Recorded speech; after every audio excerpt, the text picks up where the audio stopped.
The increasing issues of insecurity on the internet worries me because most of us don't even realize how exposed we are.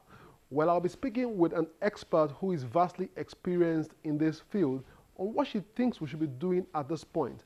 Our mobile app of the week helps you clone your data easily. And the tech tip segment, my focus will be to help you understand the deep and the surface web.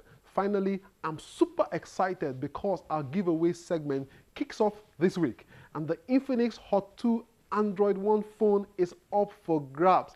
My name is Chukwemeka Agbata, and this is Tech Trends.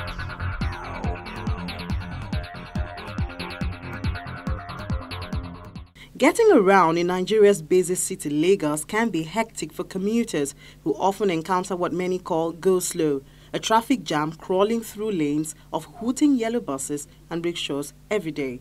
A number of new taxi service companies are now offering transport options to commuters with a promise of making the travel easier and safer. Silicon Valley's Uber, a new player, recently launched its online cab hailing services here. The company uses a smartphone app and GPS technology to provide taxi services by linking up customers with a trustworthy driver who is nearby. David Aharia is a taxi driver who's been connecting with customers using Uber. He's on his way to pick up a customer across town. Aharia says the app has helped customers find him easily.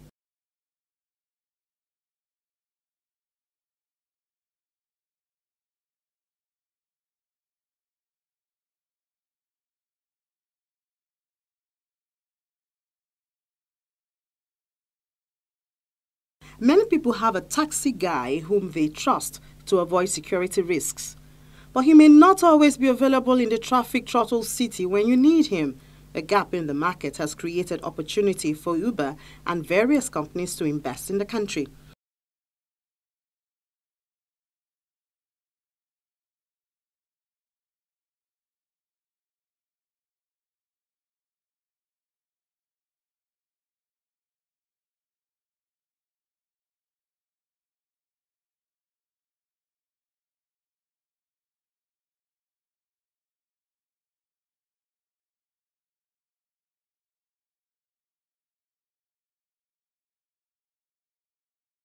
Uber taxi drivers go through an 8-step process of vetting to check their psychological state and car documents. Drivers must also attend training sessions to learn business ethics and customer service skills.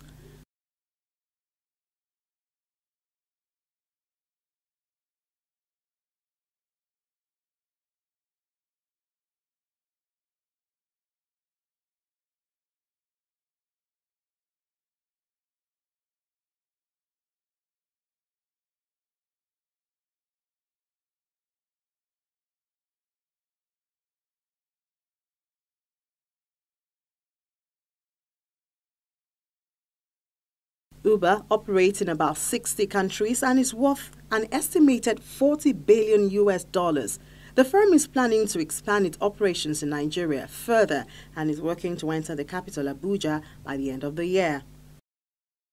Samsung unveils a new Galaxy Note tablet and a larger version of its curved screen S6 Edge smartphone, making a fresh bid by the South Korean company to revive momentum in its handset business. Samsung is one of the world's top smartphone makers, but its market share fell in the second quarter when the company released its critically acclaimed S6 models, squeezed by Apple's upscale iPhones and cheaper offerings from Chinese rivals such as Huawei.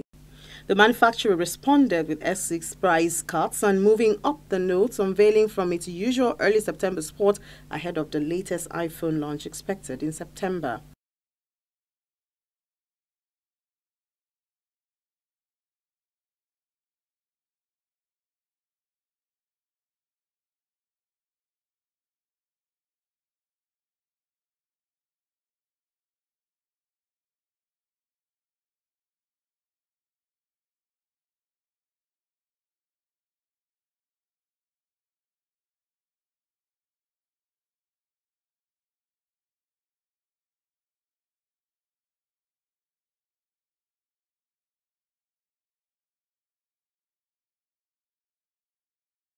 Samsung Pay lets users make payment by having phones send signals to existing magnetic stripe card readers. offering greater store coverage than Apple's Pay service, which requires retailers to install compatible equipment. The payment service will expand to the United Kingdom, Spain, and China.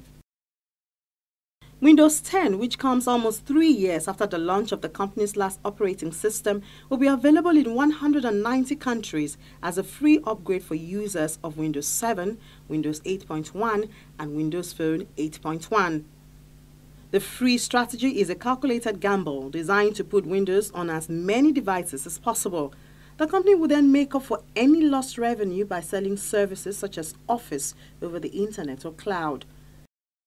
The new operating system is designed to work across laptops, desktops, and smartphones, and is part of Chief Executive Satya Nadella's push towards breaking Apple and Google's stranglehold in the mobile arena. Windows faces intense competition from Apple's iOS and Google's Android, which have cornered the lion's share of the mobile market.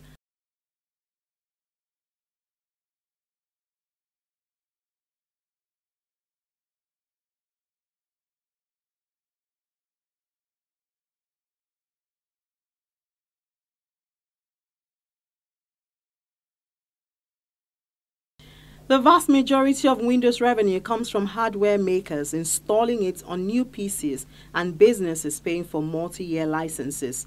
Windows 10 brings back the Start button, which may help the company appease users who were unimpressed by Windows 8.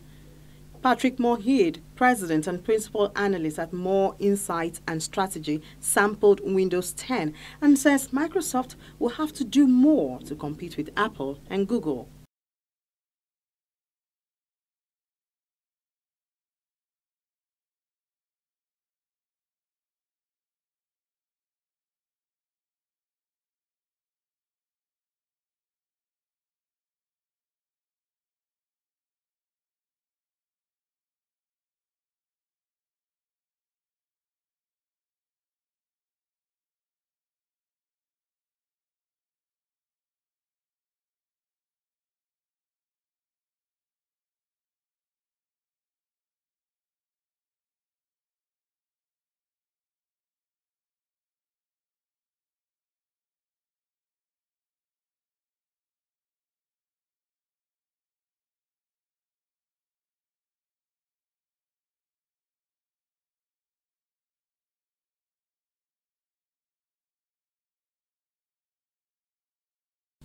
New PCs and tablets running Windows 10 went on sale in July, while the operating system will be made available on smartphones and other devices later this year. Microsoft says it's aiming to have 1 billion devices running Windows 10 in 2 to 3 years.